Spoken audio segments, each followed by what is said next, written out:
Kennedy James stood in the bright, cheerful classroom of Little Scholars Preschool in Manhattan's Upper East Side, watching her twin sons, Luca and Matteo, show off their latest art projects to their teacher. At 29 years old, Kennedy had built a life she was proud of. She had completed medical school while raising twin boys on her own, had just finished her residency at Mount Sinai Hospital, and was about to start her career as an attending physician in pediatric emergency medicine. Her sons were healthy, happy, and thriving. Everything she had worked for was finally coming together. The twins were 4 years old, with thick, dark hair that curled slightly at their napes, olive-toned skin that turned golden in the summer sun, and striking green eyes that seemed to see everything. They were identical in appearance but completely different in personality. Luca was serious and thoughtful, always asking questions about how things worked and why people did what they did. Matteo was pure joy and energy, quick to laugh and always ready for an adventure. Together, they filled Kennedy's life with purpose and love. Kennedy herself was a striking woman. Her skin was a rich, deep brown that glowed with health, and she wore her natural hair in goddess locks that fell past her shoulders. She had full lips, high cheekbones, and eyes that were the color of warm honey. At 5 feet 8 inches tall with an athletic build from years of running and yoga, she carried herself with confidence that came from surviving things that would have broken other people. But beneath that confidence was a secret she had kept for 5 years. A secret that walked on 2 little legs and called her Mama. A secret that had green eyes exactly like their father's. Kennedy was helping Matteo zip up his jacket when the classroom door opened. She glanced up with a polite smile, expecting another parent picking up their child, and froze. Standing in the doorway was a man she had never expected to see again, a man she had spent 5 years trying to forget. A man who looked at her sons and went absolutely still. Vincenzo Romano was 35 years old and one of the most powerful men in New York City. To the public, he was a successful businessman who ran import-export operations, owned several restaurants and nightclubs, and invested in real estate throughout the city. To those who knew the truth, he was the head of the Romano crime family, one of the oldest and most influential Italian mafia families in America. He controlled the ports, had politicians in his pocket, and commanded the loyalty of hundreds of men who would die on his word. He was also devastatingly handsome. 6 feet 3 inches tall with broad shoulders and a lean, muscular build, he had dark hair touched with silver at the temples, a strong jaw, and piercing green eyes that missed nothing. He wore a custom-tailored charcoal suit that probably cost more than most people's monthly rent, and he moved with the kind of controlled power that made people instinctively step aside. Vincenzo had come to Little Scholars Preschool because his business partner, Antonio, had asked him to pick up Antonio's daughter, Sophia, while Antonio dealt with an emergency at one of their restaurants. It was an unusual favor for a man like Vincenzo to grant, but Antonio was family, and family came first. Always. He had been checking his phone, distracted by messages about a shipment that had been delayed at the port, when he walked into the classroom. He looked up, intending to find Sophia, and his entire world stopped. There, standing near the art table, were 2 little boys, twin boys, with dark curly hair, olive skin, and green eyes. His green eyes, his hair, his jawline, right down to the slight cleft in their chins that he saw every morning when he shaved. Vincenzo's mind went blank for exactly 3 seconds.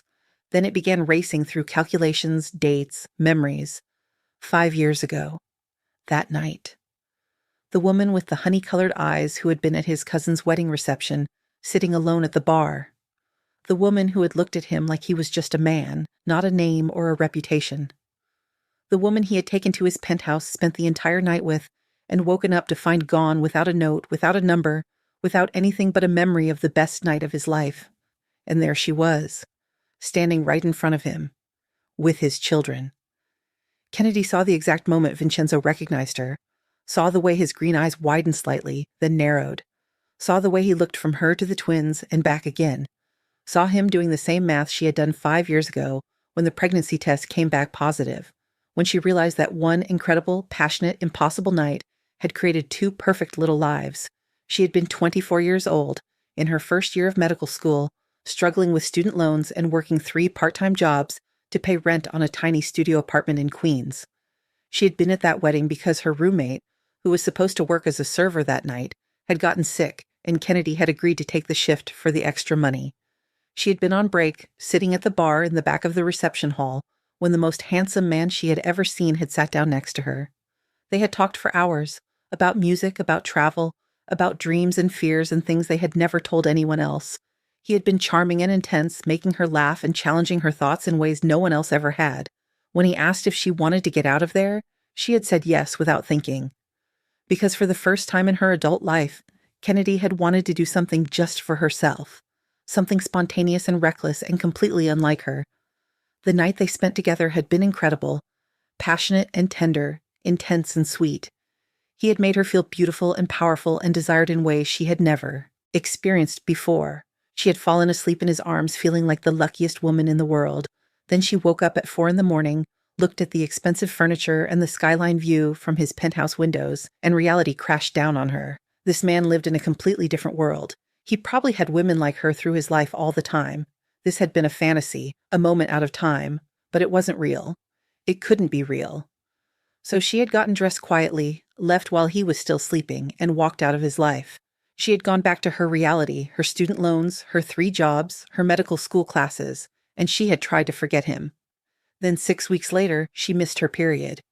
Then she missed another one. Then she took a test, and her entire world changed. She had thought about trying to find him. She had lain awake at night, one hand on her growing belly, wondering if she should tell him. But what could she possibly say? Hi, remember that one night stand? Surprise, I'm pregnant with your baby. Oh, wait, it's twins. No, I'm not after your money, I swear.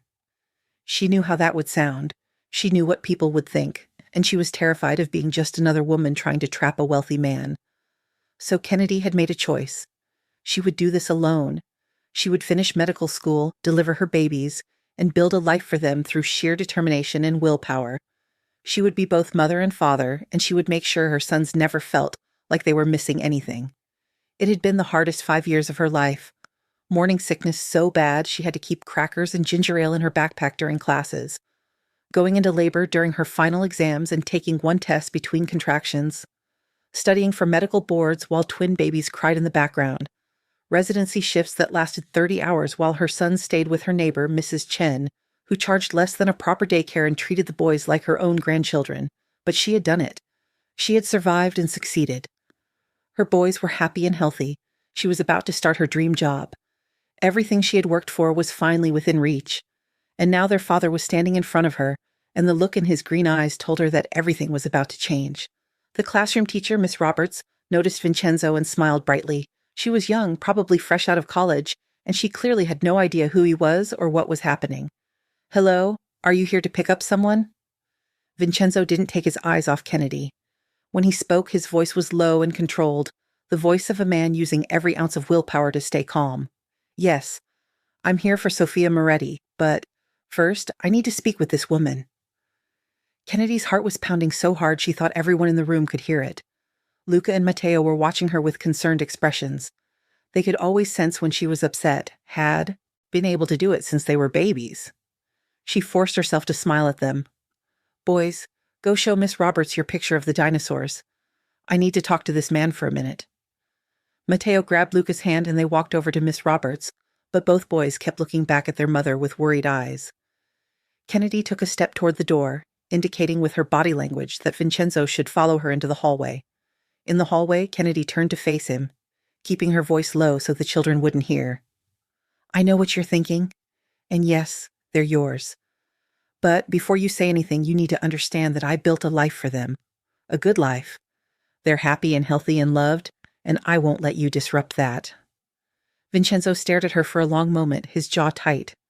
When he finally spoke, his voice was barely above a whisper, but it was filled with such intensity that Kennedy felt it in her bones. You're telling me I have sons, twin sons, who are 4 years old, and you never thought to mention this to me? I didn't know how to find you, Kennedy said. It was partially true. She had only known his first name. No last name, no phone number, nothing but the memory of his face and his touch. You didn't try, Vincenzo said flatly. You made the decision for both of us. You decided I didn't deserve to know I had children. I decided to protect them, Kennedy shot back, her voice rising slightly before she caught herself and lowered it again. I was 24 years old, drowning in student loans, working 3 jobs, and pregnant with twins. What was I supposed to do? Show up at your door and say, hey, remember me? I'm pregnant and I need help? You would have thought I was after your money. You don't know what I would have thought, Vincenzo said. His hands were clenched at his sides, and Kennedy could see him struggling to control his emotions. You never gave me the chance. They stared at each other in the hallway of a preschool, 5 years of missed time hanging between them like a wall. Kennedy could see questions in his eyes, anger and hurt and confusion all mixed together. She wanted to explain, to make him understand why she had made the choices she did, but she also felt a fierce protectiveness rising in her chest.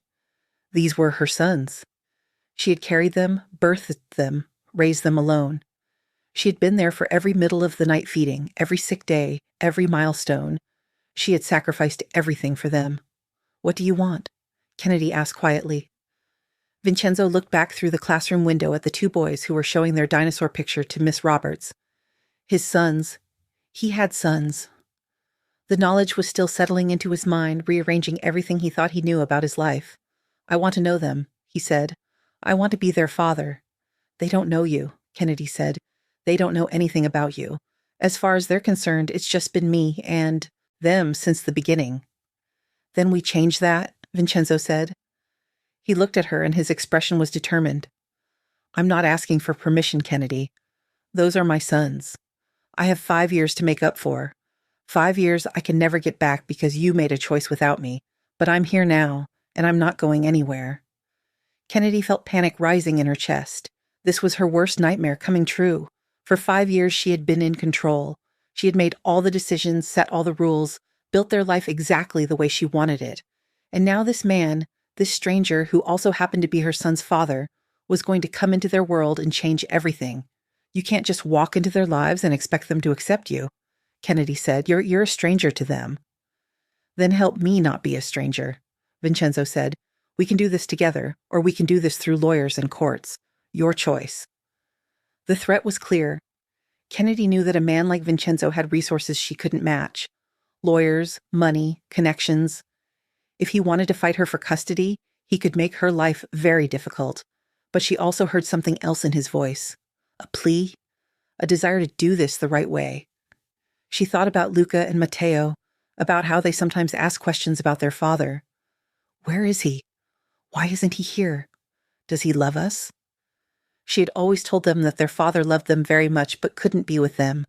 She had never said he didn't know they existed, because some part of her had always feared this moment, had always known that one day she might have to answer for the choice she had made. I need time, Kennedy said. I need to figure out how to tell them, how to introduce you. This has to be done carefully for their sake. Vincenzo nodded slowly. I understand that. But Kennedy, I need you to understand something too. I spent 5 years looking for you. After that night, I couldn't stop thinking about you. I had people search, but we didn't know your last name, didn't have any information to go on. When you disappeared, you took a piece of me with you. He paused, his green eyes intense. And now I find out you took much more than that. You took my chance to be a father from the beginning. I can never forgive that. But I'm willing to put it aside for the sake of those boys, because they deserve a father, and I intend to be one. Kennedy felt tears threatening, but she blinked them back. She wouldn't cry. Not here, not now. I did what I thought was right, she said quietly. Maybe you did, Vincenzo said. Or maybe you were scared and made a choice that affected all of us. Either way, we're here now, and we deal with what's in front of us. He pulled out his phone. Give me your number, we need to talk, properly. Not in a preschool hallway. Kennedy rattled off her number, watching as he saved it into his phone. When he looked up at her again, his expression had softened slightly. I'm not the enemy. Kennedy. I want what's best for them. So do I, Kennedy said. That's all I've ever wanted. Then we'll figure this out, Vincenzo said. He glanced back through the window at the twins one more time, and Kennedy saw something shift in his expression. Wonder, pride, love. They're beautiful. They have your nose. And your eyes, Kennedy said softly. Everyone always comments on their eyes. I'll call you tonight, Vincenzo said. We'll set up a time to talk, soon. I mean it, Kennedy. I've waited 5 years. I'm not waiting anymore. Then he turned and walked back into the classroom to collect Sophia Moretti, leaving Kennedy standing in the hallway with her heart racing and her mind spinning with 1,000 different thoughts. She watched through the window as he crouched down to speak to Sophia, then glanced over at her sons one more time before leaving. She saw Luca tilt his head, studying Vincenzo with that serious, thoughtful expression he got when he was trying to figure something out. She saw Matteo wave at Vincenzo because Matteo waved at everyone, and she saw Vincenzo's step falter just for a moment before he recovered and kept walking. When she went back into the classroom, both boys ran to her immediately. Luca grabbed her hand. "Mama, who was that man? Why were you talking to him?"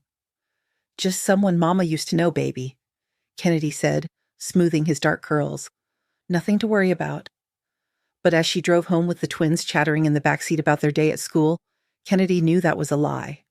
There was a lot to worry about, because Vincenzo Romano was not the kind of man who walked away from what was his, and whether Kennedy liked it or not, those two boys in the backseat were half his. That night, after she had fed the twins dinner, supervised bath time, read 3 stories, and finally gotten them settled in their twin beds in the small bedroom they shared in her modest 2-bedroom apartment in Brooklyn, Kennedy sat on her couch with a glass of wine and waited for the phone to ring. It rang at exactly 9 o'clock. "Hello," Kennedy said, her voice steadier than she felt. "It's Vincenzo," he said as if she wouldn't recognize his voice. "Are they asleep?" "Yes. They go down around 8:30 on school nights." "School nights," Vincenzo repeated. "What are they like? In school, I mean."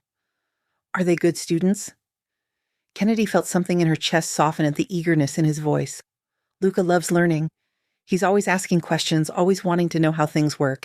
He's already reading at a first-grade level. Matteo is more social. He loves making friends, playing games. He's very creative, always coming up with stories and pretend games." "They sound amazing," Vincenzo said quietly. "Tell me about when they were born, about being pregnant, about everything I missed." So Kennedy did. She told him about the morning she found out she was pregnant, about the terror and the joy all mixed together, about going to ultrasounds alone and finding out it was twins, about studying for medical school exams with her feet swollen and her back aching, about going into labor 3 weeks early in the middle of finals and having Mrs. Chen drive her to the hospital, about holding them for the first time and falling so completely in love that nothing else mattered. She told him about the sleepless nights, the endless feedings, the fear that she was doing everything wrong, about the first time they smiled at her, the first time they laughed, the first words they said, about pushing them on swings and teaching them to swim and watching them take their first steps. Vincenzo listened to all of it without interrupting. When she finally stopped talking, there was a long silence on the other end of the phone. Then he said, his voice rough with emotion, "I miss so much." "I know," Kennedy said. "I'm sorry, I really am. I thought I was doing the right thing, but maybe I was just scared." "Why did you leave that night?" Vincenzo asked. "I woke up and you were gone. No note, no number, nothing. I looked for you, Kennedy. For months, I had people searching, but we had nothing to go on." Kennedy took a sip of her wine, gathering her thoughts. "I woke up and looked around your penthouse and realized how different our worlds were. You were this sophisticated, wealthy man, and I was a broke medical student working 3 jobs to pay rent. That night felt like a fairy tale, but I knew fairy tales aren't real, so I left before reality could ruin it." "You should have stayed," Vincenzo said. "You should have given me a chance to decide what I wanted." "And what would you have wanted?" Kennedy asked. "Be honest. If I had stayed, if I had told you I wanted more than one night, what would you have said?" Vincenzo was quiet for a moment. "I don't know," he finally admitted. 5 years ago, I was different. My life was complicated, my business, my family, my responsibilities. I probably would have said it was better to keep things casual." "Exactly," Kennedy said. "So I left, and then I found out I was pregnant and I had to make a choice. Tell you and risk being just another woman after your money, or keep quiet and handle it myself. I chose to handle it myself." "That wasn't your choice to make alone," Vincenzo said, and there was steel in his voice now. "Those boys are half mine. I should have been there. I should have helped. I should have been able to hold them when they were born and watch them take their first steps and read them bedtime stories. You took that from me, Kennedy, and I will never get those years back." "I know," Kennedy whispered. Tears were sliding down her face now. "I know, and I'm sorry, but I did the best I could with the information I had. I was young and scared and alone, and I made a decision. Maybe it was wrong, maybe it was right, but it's done now. All we can do is move forward. Then we move forward, Vincenzo said. I want to meet them properly. I want them to know who I am. I'll tell them, Kennedy said. This weekend. I'll explain that I found their father, that you didn't know about them, and that you want to meet them. Then we'll take it slow. Let them get to know you gradually. I want to be involved in everything, Vincenzo said. School, doctor's appointments, activities, everything. I want to be a real father, not a visitor who shows up once a month. Kennedy hesitated. This was exactly what she had feared. A man with power and resources coming into her life and taking over. But she also knew he had a right to be involved. These were his children too. Okay, she said slowly. But we do this my way, at my pace. If the boys get overwhelmed or scared, we slow down. Their emotional well-being comes first. Agreed, Vincenzo said immediately. Their well-being is the only thing that matters. They talked for another hour, working out logistics, setting boundaries, making plans. By the time Kennedy hung up the phone, it was past 11 and she was exhausted. But she also felt something she hadn't expected. Relief. For 5 years, she had carried the weight of this secret alone. And now, for better or worse, she didn't have to carry it anymore. The weekend came faster than Kennedy wanted. She spent Saturday morning trying to figure out how to explain the situation to 2 4-year-olds. How do you tell your children that the father they've always wondered about has suddenly appeared in their lives? How do you explain that you kept him a secret, not because he didn't want them, but because you were afraid? She decided to keep it simple. After breakfast, she sat both boys down on the couch in their tiny living room and took their hands. Boys, I need to talk to you about something important. Luca's eyes got wide and worried. Matteo bounced excitedly. Are we getting a puppy? He asked hopefully. No, baby, Kennedy said with a small smile. It's about your daddy. Both boys went very still. They knew they had a father somewhere, but Kennedy had always been vague about the details. She had told them that their daddy loved them very much, but couldn't be with them. She had shown them pictures she had found online of Vincenzo at business events, though she had been careful not to tell them his name or anything that could help them find him. What about Daddy? Luca asked seriously. I found him, Kennedy said. Remember how I told you that your daddy didn't know about you? That we lost touch before I found out I was going to have you? Well, I saw him this week and I told him about you. Does he want to meet us? Matteo asked, his eyes shining with hope and fear. Yes, baby, Kennedy said, pulling him close. He very much wants to meet you. In fact, he's coming here today, if that's okay with you. Today? Luca looked at his mother with those serious green eyes that were so much like his father's. Is he nice? Will he like us? Kennedy felt her heart break a little. Her beautiful, thoughtful boy was worried that his own father wouldn't like him. He will love you, she said firmly. I promise you that. Your daddy is a good man, and he's very excited to meet you both. What's his name? Matteo asked. Vincenzo, Kennedy said, but you can call him whatever feels right to you. The doorbell rang at exactly 2 o'clock. Kennedy had spent the last hour cleaning the small apartment, changing her clothes 3 times and trying to calm her racing heart. The boys had been bouncing off the walls with nervous energy, asking 1,000 questions she didn't have answers to. Now, the moment was here. Kennedy opened the door, and Vincenzo stood there in dark jeans and a black sweater, holding a large bag. He looked nervous, which somehow made Kennedy feel better. At least she wasn't the only one terrified by this moment. Hi, she said softly. Hi, Vincenzo replied. His eyes moved past her to where the twins stood in the living room, peeking around her legs. Hi, boys. Hi, Luca whispered. Are you our daddy? Matteo asked directly. Vincenzo crouched down so he was at their eye level. Yes, he said. I am, and I've been waiting a very long time to meet you. Kennedy stepped back, letting Vincenzo come into the apartment. She watched as he set down the bag and pulled out 2 wrapped presents. I brought you something, he said. I didn't know what you liked, so I took a guess. Matteo grabbed his present immediately, tearing into the paper with enthusiasm. Inside was a detailed model of a fire truck with lights and sirens. His eyes went huge. This is so cool, he shouted, immediately pressing buttons to make it light up and make noise. Luca opened his present more slowly, carefully peeling back the paper. Inside was a book about space, filled with detailed illustrations and facts about planets and stars. He held it like it was treasure. Thank you, he said quietly. Kennedy felt tears in her eyes. Vincenzo had somehow chosen the perfect gifts for each boy, despite knowing nothing about them. Matteo loved anything that made noise and moved, while Luca loved learning and would read anything he could get his hands on. "You're welcome," Vincenzo said. He looked at Kennedy, and she saw the same emotion in his eyes that she was feeling. This was real. This was happening. These boys were theirs. Together. The afternoon passed in a blur. Vincenzo played on the floor with the twins, asking them questions about their lives, their friends, their favorite things. He listened intently to every answer, as if they were telling him the secrets of the universe. He laughed at Matteo's silly jokes and answered Luca's serious questions about how engines work. Kennedy watched from the kitchen, pretending to make coffee, while actually just observing her family together for the first time. She saw how gentle Vincenzo was with the boys, how patient. She saw how the twins gradually relaxed around him, how Matteo eventually climbed into his lap, and how Luca leaned against his shoulder while showing him pictures in the spacebook.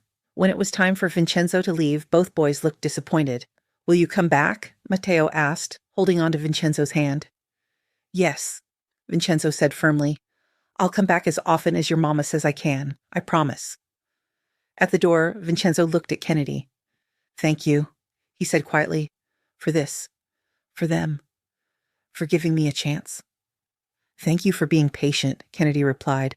"I know this isn't easy." "Nothing worth having is easy," Vincenzo said. He reached out and gently tucked a lox behind her ear, and Kennedy felt electricity shoot through her at the touch. It was the first time he had touched her since that night 5 years ago, and her body remembered. "We'll figure this out, Kennedy. Together." After he left, the boys peppered Kennedy with questions about their father. Where did he live?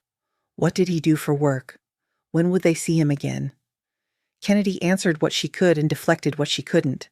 She didn't tell them that their father was one of the most powerful criminals in New York. She didn't tell them that his world was dangerous and dark. She just told them that he loved them and wanted to be part of their lives, and for now, that was enough. Over the next few weeks, Vincenzo became a regular presence in their lives. He came over for dinner twice a week, and Kennedy found herself looking forward to those evenings with an intensity that both thrilled and terrified her. He would arrive at exactly 6 o'clock, always bringing something for the boys. A new book for Luca, a puzzle for Matteo. Sometimes flowers for Kennedy, which made her heart skip even though she tried to pretend it didn't. The first family dinner had been awkward. The boys had been excited but shy, not quite sure how to act around this man who was their father, but still felt like a stranger. Kennedy had burned the chicken because she was so nervous, and Vincenzo had ordered pizza instead, making it feel like a special treat rather than a disaster. They had eaten on the floor of the living room, the boys between them, and Vincenzo had told them stories about Italy, about the little village where his family came from, about the ocean and the mountains and the food. By the third dinner, the boys were comfortable enough to argue with each other at the table, to ask Vincenzo to help with their homework, to show him their drawings and demand that he display them on the refrigerator. Vincenzo had looked at Kennedy over Matteo's head, his eyes filled with wonder and gratitude, and Kennedy had felt her last defenses beginning to crumble. He attended the boys' preschool graduation ceremony, sitting in the audience with Kennedy and beaming with pride when Luca and Matteo walked across the little stage in their tiny caps and gowns to receive their certificates. Kennedy had cried, overwhelmed by the sight of her babies, graduating, of how far they had all come. Vincenzo had handed her tissues without comment, his hand finding hers and squeezing gently. After the ceremony, other parents had approached them, curious about this new man in Kennedy's life. She had introduced him as Vincenzo, the boy's father, and watched their reactions carefully. Some were surprised, some were accepting. A few mothers gave Kennedy knowing looks, as if they understood perfectly why she had kept such a handsome man secret for so long. Sunday mornings became sacred. Vincenzo would arrive at 9, bringing fresh bagels and coffee, and they would all go to Prospect Park. He taught the boys to throw a baseball, spending patient hours showing them the proper grip and stance. He pushed them on swings until his arms were tired, and he chased them around the playground until Kennedy laughed at the sight of this powerful, dangerous man being completely defeated by 2 4-year-olds. One Sunday, Matteo had fallen off the monkey bars and scraped his knee badly. He had been trying to impress Vincenzo by going extra fast, and he had lost his grip. Vincenzo had been there in an instant, scooping up the crying boy and carrying him to a bench.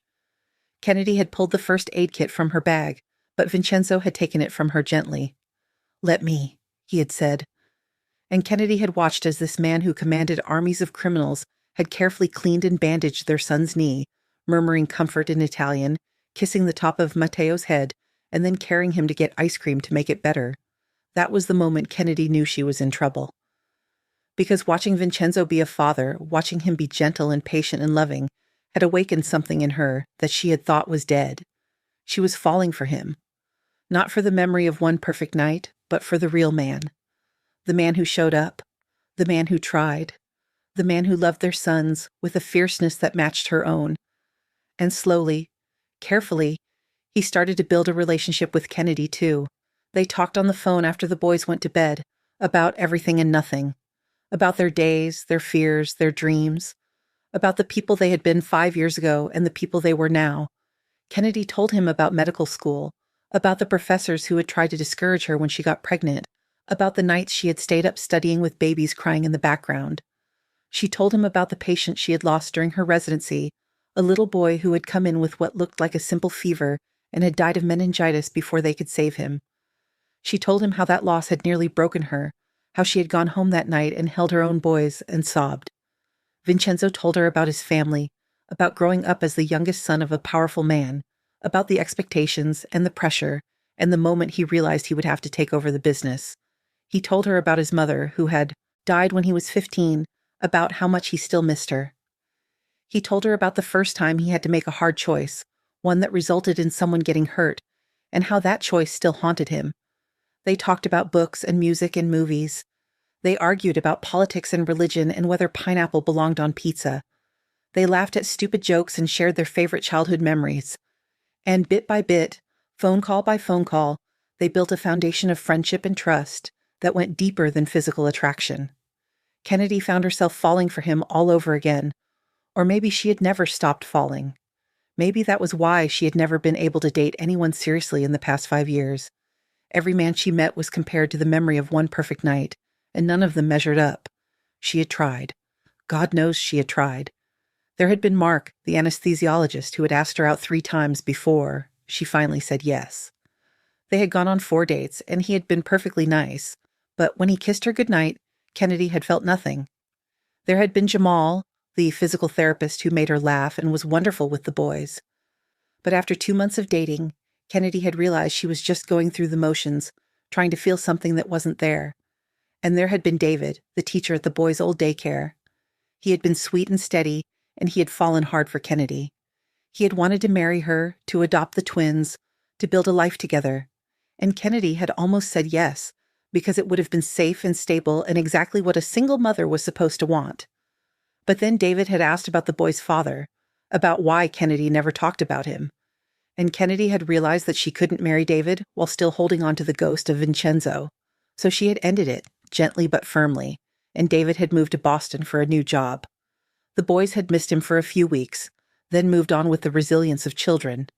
Kennedy had told herself she was better off alone, that she had her sons and her career, and that was enough. But late at night, lying in bed after a long shift at the hospital, she would remember that one perfect night. The way Vincenzo had looked at her like she was the only woman in the world. The way his hands had felt on her skin. The way he had whispered to her in Italian, words she didn't understand but felt in her bones. And now he was here, real and solid and impossible to ignore. And Kennedy was falling, falling, falling, with no idea how to stop. But she was also scared, because Kennedy had done her research. She knew who Vincenzo Romano was. She knew about the Romano crime family, about the allegations of money laundering and racketeering, about the violence that seemed to follow his name. She knew that loving him meant bringing danger into her sons' lives.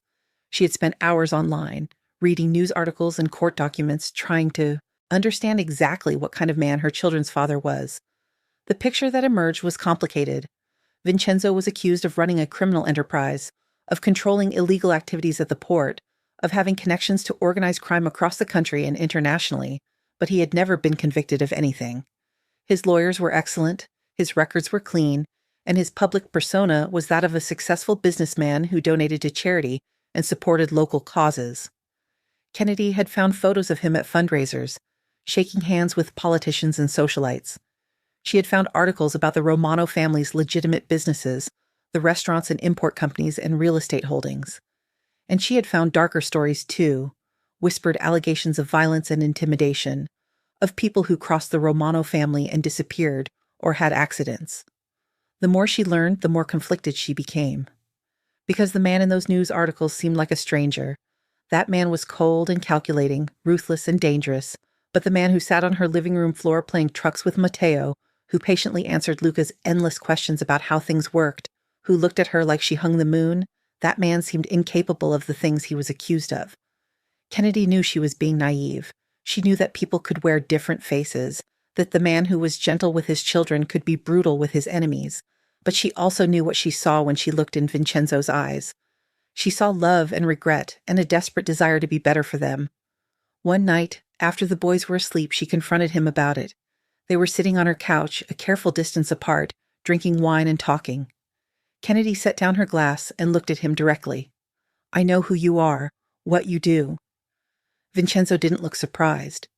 He set his own glass down and met her eyes steadily. "I figured you would find out eventually. You're smart. You would have put the pieces together." "Are my sons safe around you?" Kennedy asked. Her voice was steady, but her hands were shaking. "Is your world going to touch them?" Vincenzo leaned forward, his elbows on his knees, his hands clasped together. When he spoke, his voice was low and intense. "I will die before I let anything happen to them. Do you understand me? Nothing and no one will ever hurt them. I have already tripled security. There are men watching this building, watching their school, watching everywhere they go. They don't see them, but they're there." "That's not normal," Kennedy said. She could feel panic rising in her chest. Children shouldn't need armed guards. "My children need protection," Vincenzo said, "because of who I am and what I do. That's reality, Kennedy. I can't change the past. I can't change my family or my business, but I can make sure our sons are safe, and I can try to keep the darkness of my world away from them for as long as possible." "What if you can't?" Kennedy asked. Her voice was barely above a whisper. "What if something happens? What if someone tries to hurt them to get to you?" Vincenzo reached out and took her hand. His grip was firm and warm, grounding. "Then I burn the world down," he said simply. "There's nothing I wouldn't do to protect them. Nothing. I know you're scared. I know you're wondering if you made a mistake letting me into their lives. But Kennedy, I promise you this. Those boys will never be used as leverage against me because anyone who even thinks about touching them will be dead before they can act on that thought." The violence in his words should have frightened Kennedy. Instead, she found herself oddly comforted because she believed him. She believed that he would protect their sons with everything he had. "What about you?" Vincenzo asked quietly. "Are you safe? Have there been any threats against you?" Kennedy shook her head. "No, nothing like that." "But you're worried," Vincenzo said. It wasn't a question. "Of course I'm worried," Kennedy said. "I read the articles, Vincenzo. I know what people say about you, about your family. I know that being with you puts a target on my back, on our sons' backs." "I know," Vincenzo said. He looked down at their joined hands. "And I wish I could tell you it's not true, that the articles are lies and I'm just a businessman. But I've never lied to you, Kennedy, and I'm not going to start now. Yes, my family is involved in things that aren't legal. Yes, there are risks that come with being associated with me. But I'm also very good at what I do. I'm very good at keeping people safe. And I will use every resource I have, every connection, every bit of power and influence to make sure you and our sons are protected." Kennedy looked at him, this man who was both a stranger and the father of her children. "What happens when they're older, when they start asking questions about what you do?" "Then I tell them the truth," Vincenzo said. "I tell them that our family has a complicated history, that I do business in a complicated world, and I give them the choice to be part of it or to walk away and build their own lives. But that's years from now. Right now, they're 4 years old and they just want their daddy to play trucks with them." "And what about us?" Kennedy asked. "What about you and me?" Vincenzo looked at her, and Kennedy saw something shift in his expression. He moved closer to her on the couch, close enough that she could feel the heat of his body.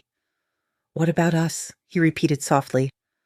"I don't know if I can do this," Kennedy admitted. "If I can be part of your world." "You don't have to be part of my world," Vincenzo said. He reached up and gently cupped her face in his hand. "My world is separate. It's the thing I do to provide and to protect. But what I want, what I'm building with you and the boys, that's different. That's clean. That's real. Nothing is that simple, Kennedy said, but she didn't pull away from his touch. Maybe not, Vincenzo agreed, but we can try to make it that way. We can build something new, something better for them, for us. Is there an us? Kennedy asked softly. Her heart was pounding. Vincenzo's thumb traced her cheekbone gently. There's always been an us, Kennedy, from the moment I saw you at that wedding 5 years ago. You walked away, but you took my heart with you. And then you gave me 2 perfect sons. So, yes, there's an us. The question is whether you're willing to admit it. Kennedy felt her breath catch. She had spent 5 years running from this, from him, from the feelings that had terrified her that night. But sitting here now, with the father of her children looking at her like she was his entire world, she wondered if maybe running had been the wrong choice all along. I'm scared, she whispered. I know, Vincenzo said. He leaned his forehead against hers. But I'm not going anywhere. I'm not leaving again. Whatever you're afraid of, we face it together. Promise me something, Kennedy said. Promise me that if it ever gets too dangerous, if your world ever threatens our sons, you'll let me take them somewhere safe, even if it means leaving you. Vincenzo pulled back slightly so he could look into her eyes. I promise, he said. But Kennedy, it won't come to that. I won't let it. You can't control everything, Kennedy said. Maybe not, Vincenzo agreed, but I can control more than you think. Trust me. Kennedy looked at him, at the determination in his green eyes, at the strength in his jaw, at the gentleness in his touch. And she made a choice. She chose to trust. She chose to take the risk. She chose to stop running. Okay, she finally said, we try. But if it gets dangerous, if your world threatens our sons, I will take them and disappear. Do you understand me? I will protect them above everything else. I would expect nothing less, Vincenzo said. They're lucky to have you as their mother. You're fierce and strong, and you've kept them safe when I couldn't. I'll never forget that. That night, after Vincenzo left, Kennedy lay in bed and thought about the future, about what it would mean to let this man fully into her life, about the risks and the rewards, about the possibility of love. She thought about her sons, about the way they lit up when Vincenzo walked into the room, about how Luca had started asking him questions about science and history, trusting him to know the answers, about how Matteo had started calling him daddy without hesitation, about how they were building a relationship with their father that would shape the rest of their lives. And she thought about herself, about the way her heart skipped when Vincenzo smiled at her, about the way her skin tingled when he touched her, even casually, about the way she found herself looking forward to his phone calls, to his visits, to any excuse to be near him. She was falling in love. Or maybe she had been in love all along and was just finally admitting it to herself. The next morning, everything changed. Kennedy was at the hospital in the middle of her shift in the pediatric emergency room when her phone rang with a number she didn't recognize. She almost didn't answer it, but something made her step out of the exam room, where she had been treating a little girl with a broken arm, and take the call. Dr. James? A voice said. Male, professional, cold. Yes, this is Dr. James. This is Detective Martinez with the NYPD. We need you to come down to the station. We have some questions about Vincenzo Romano. Kennedy's blood went cold. She stepped further away from the nurse's station, into an empty consultation room, and closed the door. What kind of questions? We understand you're in a relationship with Mr. Romano. We also understand he's recently been spending time with your children. We'd like to talk to you about that. Kennedy's mind raced. How did they know about Vincenzo and the boys? Had someone been watching them? Following them? The thought made her sick. I don't have to talk to you, she said, her voice steady despite the panic rising in her chest. No, you don't, Detective Martinez agreed. His voice was smooth, almost friendly, which somehow made it more threatening. But it would be in your best interest to cooperate, for the sake of your sons. There it was, the threat. The implication that if she didn't cooperate, someone might decide she was an unfit mother for being involved with a criminal. Kennedy felt rage building in her chest, hot and fierce. Am I being accused of a crime, detective? Not at this time. Then I have nothing to say to you. If you want to talk to me again, contact my lawyer. Kennedy hung up before he could respond. Her hands were shaking. She leaned against the wall of the consultation room, trying to catch her breath. This was real. This was happening. Vincenzo's world was touching hers, just like she had feared it would. She immediately called Vincenzo. He answered on the first ring. "What's wrong?" His voice was sharp with concern. He always knew when something was wrong. "The police just called me. They want to question me about you, about our relationship, about the boys." Kennedy's voice was tight with fear and anger. "How did they know, Vincenzo? How did they know about us?" Vincenzo cursed in Italian. She heard movement in the background, a door closing, voices fading away. He was moving somewhere private to take this call. "Don't talk to them. Don't tell them anything. I'll send a lawyer to you immediately. Where are you?" "Mount Sinai. I'm working." "Stay there. Don't leave the hospital alone. I'm sending security to watch you." "And Kennedy?" His voice softened. "I'm sorry. This is my world touching yours. This is what I was afraid of." "What do I do?" Kennedy asked. She hated how small her voice sounded. "You trust me?" Vincenzo said. "You trust that. I will handle this. Those detectives are fishing. They don't have anything, or they would have come with a warrant. They're trying to scare you into giving them information they can use, but you're not going to give them anything, because there's nothing to give. You're a doctor who went to a wedding 5 years ago, met a man, and had his children. There's no crime in that." "They threatened me," Kennedy said. "They implied I was a bad mother for letting you near the boys." "They can imply whatever they want," Vincenzo said, and his voice was hard now. "But they can't do anything. You're an excellent mother. You have documentation of 5 years of taking care of those boys alone, of putting yourself through medical school while raising twins, of becoming a doctor while being a single parent. No one can touch you. I'll make sure of it." Kennedy wanted to believe him, but she also knew that powerful men often made promises they couldn't keep. "I need to think about this, about whether this is worth it, whether the risk to my sons is worth having you in their lives." "Kennedy," Vincenzo started, but she interrupted him. "I'm not saying I'm ending this. I'm saying I need time to think, to figure out if I can really live with the consequences of loving you." There was a long silence. Then Vincenzo said quietly, "Take the time you need. But know this, Kennedy, I love those boys. I love them more than my own life. And whether we're together or not, whether you let me see them or not, I will protect them. Always. That's not a promise, that's a fact." Kennedy hung up and leaned against the hospital wall, her heart racing.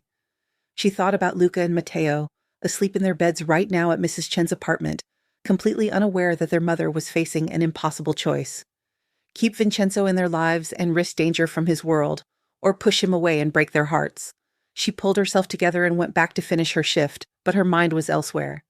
Every patient she saw reminded her of her own sons, of how fragile children were, of how many things could go wrong. She treated a little boy who had swallowed batteries and needed emergency surgery. She stabilized a toddler who had fallen downstairs and fractured her skull. She held the hand of a teenage girl who had tried to kill herself and was now fighting for her life. And with each patient, Kennedy thought about the choices parents made to keep their children safe. About the mothers and fathers in her emergency room who would do anything, sacrifice anything, to protect their babies. And she wondered what she was willing to sacrifice for hers. When her shift finally ended at 7 that evening, Kennedy found 3 men in dark suits waiting by her car in the parking garage. Her first instinct was to run, but then one of them stepped forward and spoke in a respectful tone. "Dr. James, Mr. Romano sent us. We're here to escort you home." Kennedy looked at them, these men who were probably armed, definitely dangerous, and absolutely loyal to Vincenzo. "I don't need an escort," she said. "With respect, doctor, you do," the man said. His name tag identified him as Marco. "Those detectives who called you today, they're not the only ones watching. There are people who would use you to get to Mr. Romano. Our job is to make sure that doesn't happen." Kennedy felt a chill run down her spine. "What kind of people?" "The kind you don't want to meet," Marco said flatly. "Please, doctor, let us do our job. Mr. Romano would never forgive us if something happened to you." So Kennedy let them follow her home, their black SUV trailing her old Honda through Brooklyn traffic. When she got to her building, one of them insisted on checking her apartment before she entered. She stood in the hallway with her medical bag, feeling like a character in a movie, while armed men searched her tiny home for threats. "It's clear," Marco finally said, stepping back out into the hallway. "We'll be outside if you need anything. Don't go anywhere alone. If you have to leave, call this number first." He handed her a card with a phone number printed on it. Kennedy took the card and nodded, feeling numb. This was her life now. Security details and police investigations and threats she couldn't even identify. This was what came with loving Vincenzo Romano. Inside her apartment, she found Mrs. Chen had already picked up the boys from preschool and given them dinner. They were in their room, playing with their toys, when Kennedy came in. They ran to her immediately, and she dropped to her knees to hug them both, breathing in the sweet smell of their hair, feeling their small arms around her neck. "Mama, why are you crying?" Luca asked, pulling back to look at her face. "I'm just happy to see you, baby," Kennedy said, kissing his forehead. "Did you have a good day at school?" Matteo launched into an excited story about the frog they had seen at the nature table, and Luca added serious details about what kind of frog it was and what it ate. Kennedy listened and smiled and acted like everything was normal, like her world wasn't spinning out of control. After Mrs. Chen left, Kennedy gave the boys their baths and read them stories and tucked them into bed. And then she sat in her living room with a glass of wine and waited for the world to crash down around her. That night, after she had fed the twins dinner, supervised bath time, read 3 stories, and finally gotten them settled in their twin beds in the small bedroom they shared in her modest 2-bedroom apartment in Brooklyn, Kennedy sat on her couch with a glass of wine and stared at her phone. She thought about calling her friend Jasmine, her former roommate who had moved to California for residency. Jasmine would listen and offer advice and make her laugh, but Kennedy didn't know what to say. How do you explain that you're in love with a criminal? That the father of your children is being investigated by the police? That you're scared and confused and don't know what to do? She thought about calling her mother's sister, Aunt Carol, who lived in Atlanta. Carol had helped Kennedy financially during her first year of medical school, sending what she could even though she didn't have much herself.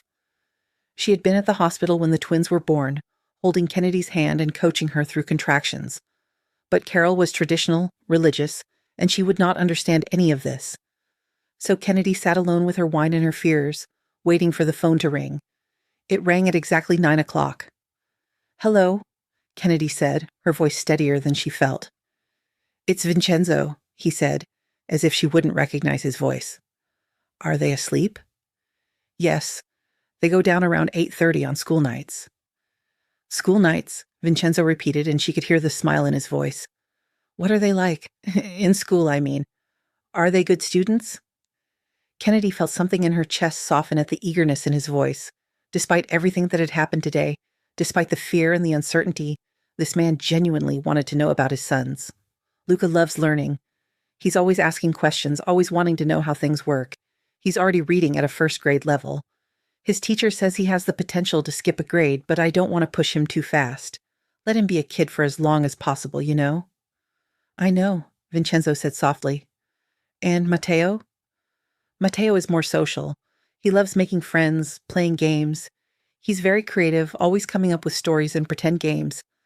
Yesterday he told me an entire story about a dinosaur who became a firefighter and saved a city from a volcano. It went on for 20 minutes and had plot twists and everything." Vincenzo laughed, and the sound made Kennedy's heart ache. "He sounds amazing, they both do." "They are," Kennedy said. "They're everything good in my life." "Tell me about when they were born," Vincenzo said quietly. "About being pregnant. About everything I missed." So Kennedy did. She told him things she had never told anyone, not even Jasmine or Aunt Carol. She told him about the morning she found out she was pregnant, sitting on the toilet in her tiny bathroom with 3 different pregnancy tests lined up on the sink, all showing the same positive result. About the terror that had gripped her, the certainty that she couldn't do this, that she wasn't ready, that she would fail.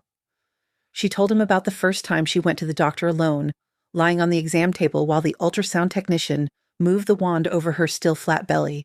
About hearing the heartbeat for the first time, that impossibly fast whoosh, whoosh, whoosh that made everything real. About the technician saying, "Wait, there's another one."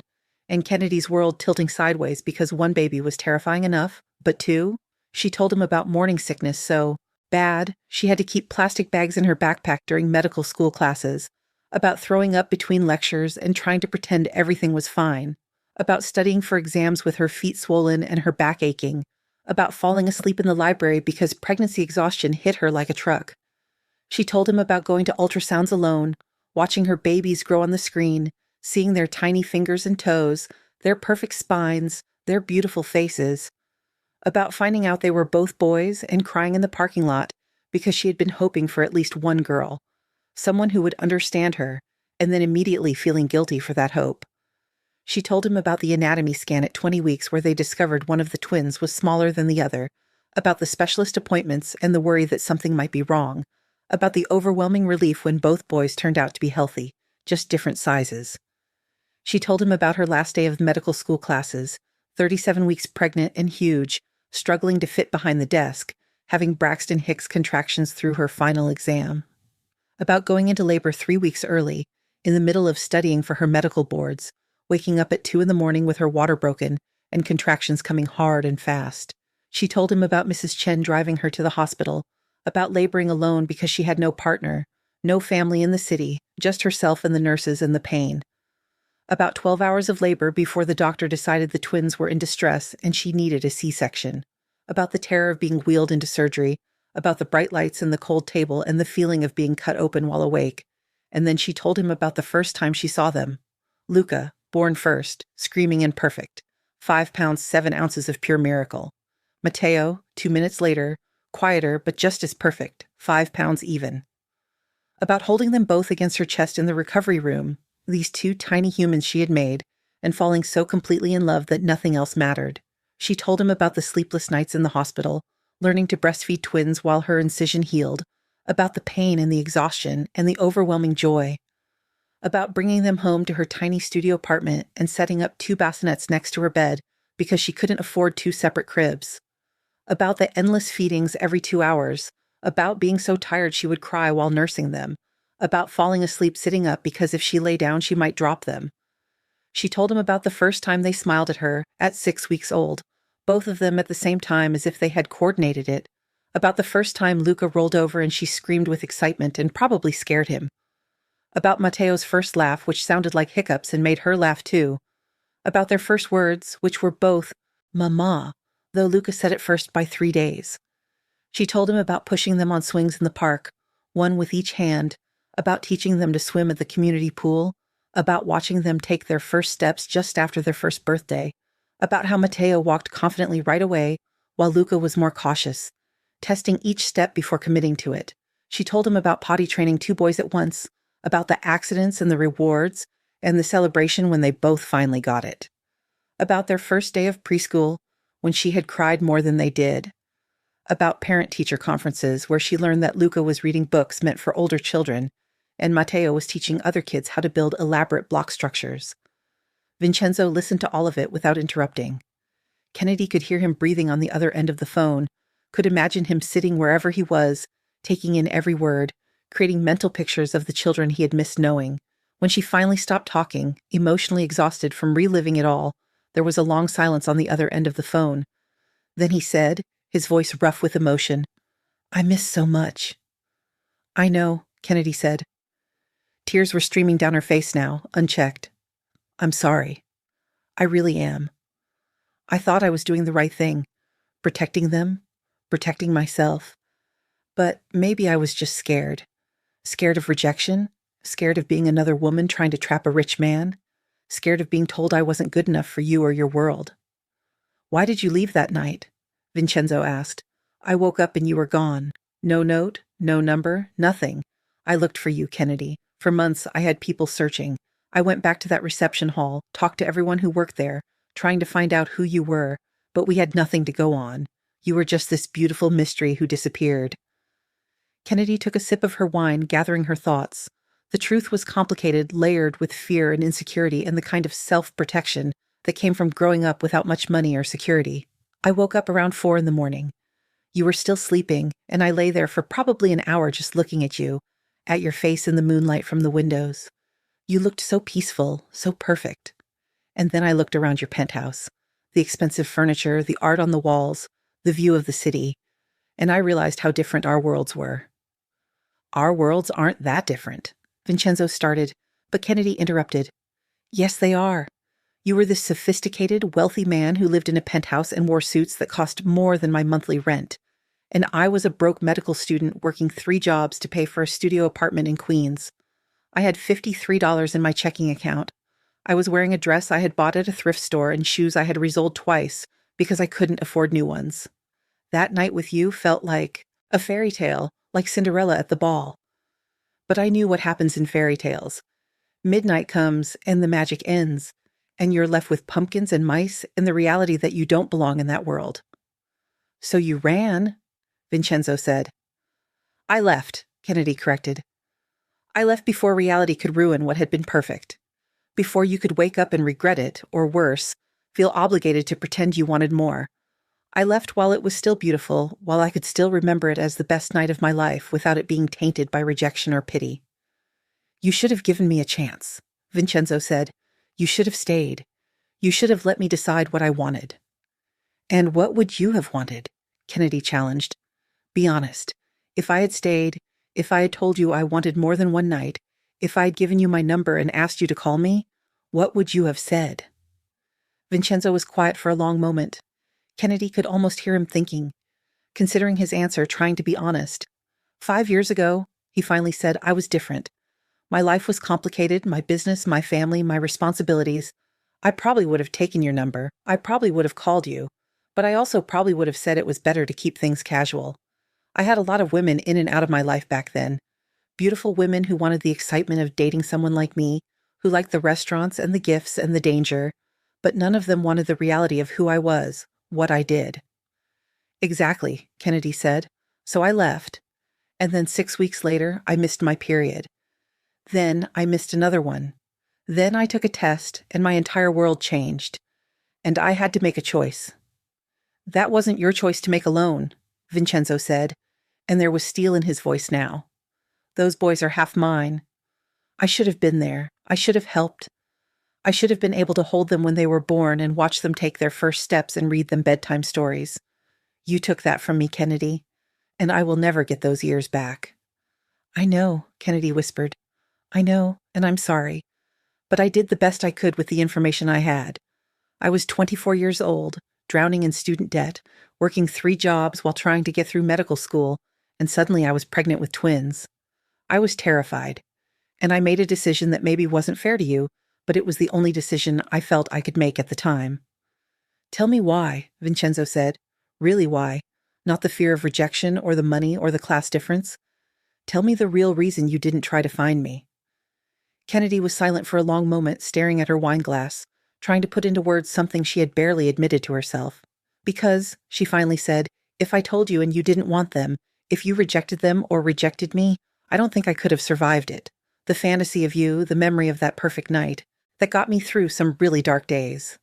When I was throwing up every morning and trying to study, when I was exhausted and scared and alone, when I thought I couldn't do it anymore, I would remember how you made me feel that night. Safe and beautiful and desired. And I needed that memory to stay perfect. I needed to believe that somewhere in the world was a man who had looked at me like I was the only woman who mattered. And if I contacted you and you destroyed that fantasy, I think it would have destroyed me too. Vincenzo was quiet. When he finally spoke, his voice was softer. I wouldn't have rejected them. Or you. I need you to believe that, Kennedy. Even 5 years ago, even when I was different, if you had told me you were pregnant with my children, I would have stepped up. I would have been there.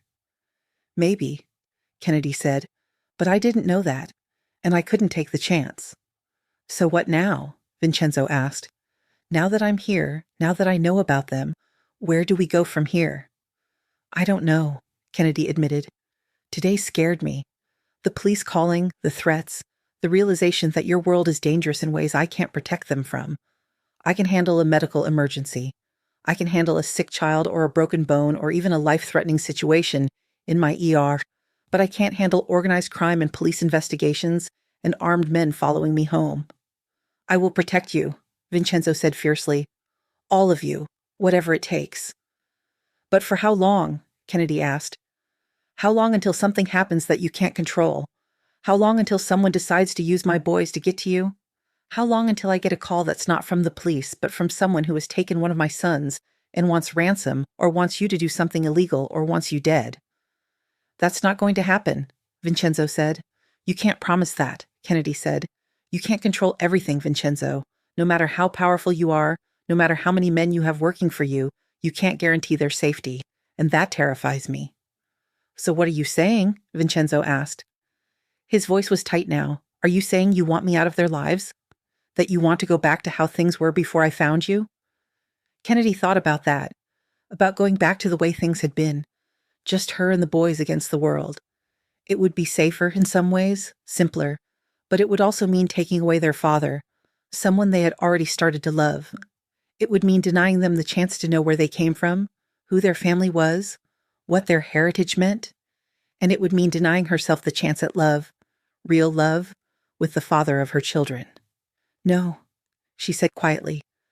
I'm not saying that. I'm saying I'm scared. I'm saying I need you to understand what I'm risking by letting you into our lives. I'm saying that if anything ever happens to those boys because of your world, I will never forgive you. Or myself. Nothing will happen to them, Vincenzo promised. I swear to you on my life, on everything I have, nothing will happen to them. Then we move forward, Kennedy said, but carefully. And if things get too dangerous, if I sense that the threat is real and imminent, we stop. We take a break, we put distance between us, whatever it takes to keep them safe. Can you live with that? I don't want to, Vincenzo admitted. But I understand. Your first priority is their safety, and it should be. It's mine too, so, yes, I can live with that. If it means I get to be in their lives, even with conditions, even with the possibility that you might pull away if things get dangerous, I'll take it. Because the alternative is losing them completely, and I can't do that. Not now that I've found them. They talked for another hour, working out logistics, discussing the police investigation, planning for the future. Vincenzo told her he had lawyers who could handle any questions from the police, that he would make sure she was protected, that the security team watching her building would remain in place indefinitely. Kennedy told him about the detective's call, about the implied threats, about her fear of being investigated by Child Protective Services. By the time Kennedy hung up the phone, it was past 11 and she was exhausted, but she also felt something she hadn't expected to feel after such a difficult day. She felt hope. Because despite everything, despite the fear and the danger and the impossible complications, Vincenzo was committed to being a father to their sons. And Kennedy was beginning to believe that maybe, just maybe, they could make this work. The police investigation went nowhere, just as Vincenzo had predicted. There was no evidence of Kennedy being involved in anything illegal, because she wasn't involved in anything illegal. She was a doctor who took care of sick children. The fact that the father of her own children was a suspected criminal didn't change that. Vincenzo was careful to keep his business completely separate from his relationship with Kennedy and the boys. He never discussed work around them. He never brought associates to Kennedy's apartment. He was just a father, present and attentive, learning how to braid hair for when the boys wanted their locks styled like their mother's, showing up at preschool events, reading bedtime stories in Italian so the boys could learn their father's language. And slowly, carefully, Kennedy and Vincenzo rebuilt what they had started 5 years ago. They went on dates, real dates, where they talked and laughed and got to know each other beyond that one perfect night. They learned each other's routines, preferences, fears, and dreams. They learned how to be partners, not just parents. On the boy's 5th birthday, Vincenzo showed up at Kennedy's apartment with an enormous present and an even bigger surprise. I bought a house, he said, in Brooklyn. 4 bedrooms, big backyard, good schools nearby. It's in your name. Kennedy stared at him. You bought me a house? I bought us a house, Vincenzo corrected.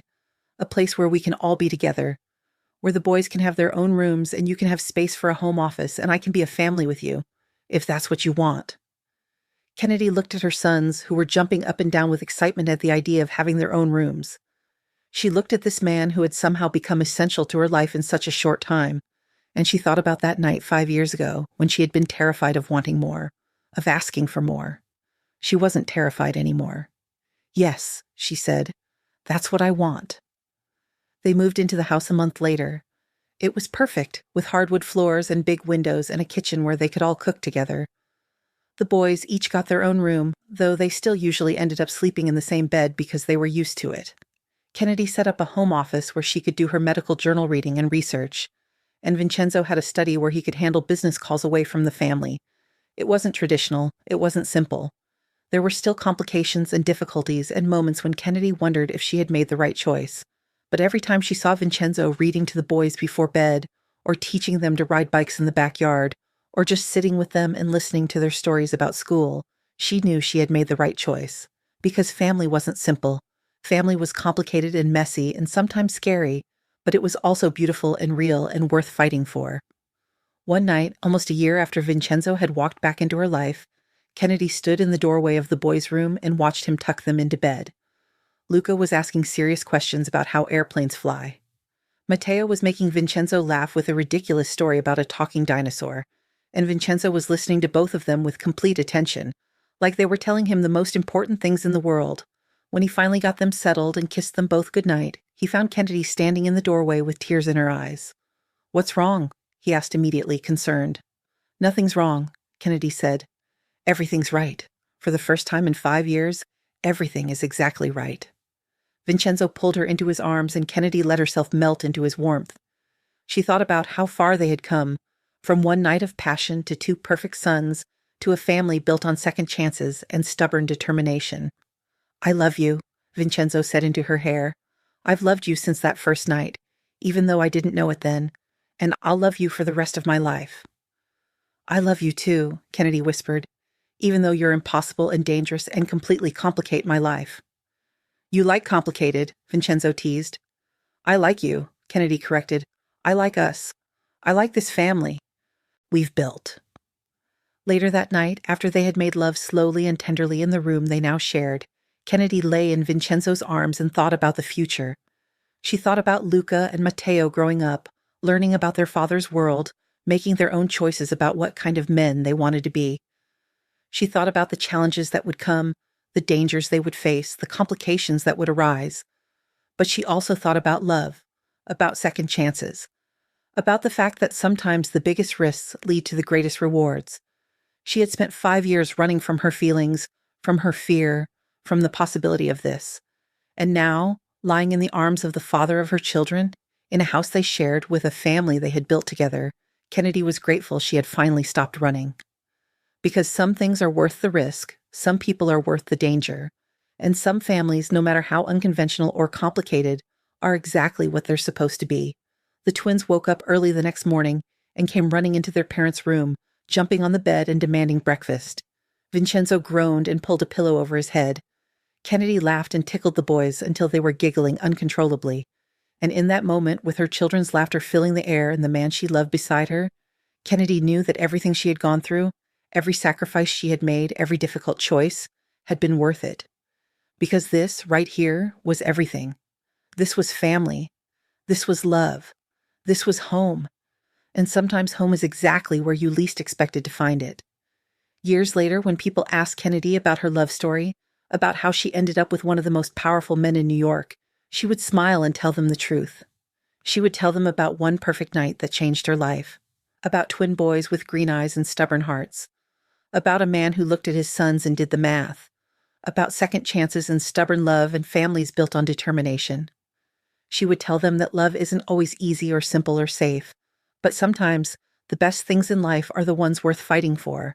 And she would look at her husband, at her sons who were growing into strong, compassionate young men, at the life they had built together against all odds, and she would know that every moment of struggle had been worth it. Because in the end, family is everything. Love is everything. And sometimes, when you stop running and face your fears, you discover that the thing you were most afraid of is exactly what you needed all along. That's the story of Kennedy James and Vincenzo Romano and their twin sons who brought them back together. A story of second chances, fierce love, and a family that proved that sometimes the most unlikely combinations create the most beautiful things. If this story of unexpected reunions, second chances, and fierce love moved you, make sure to subscribe to our channel and hit that notification bell. We share new stories every week about people who discovered that sometimes the biggest risks lead to the greatest rewards, that family comes in all forms, and that love really can conquer all obstacles. Drop a comment and tell us what you thought of Kennedy and Vincenzo's story. Have you ever had to make a difficult choice between love and safety? Would you have told him about the twins from the beginning? We'd love to hear your perspective. Remember, sometimes the thing we're most afraid of is exactly what we need, and sometimes the greatest love stories are the ones that take the longest to unfold. Thanks for listening, and we'll see you in the next story.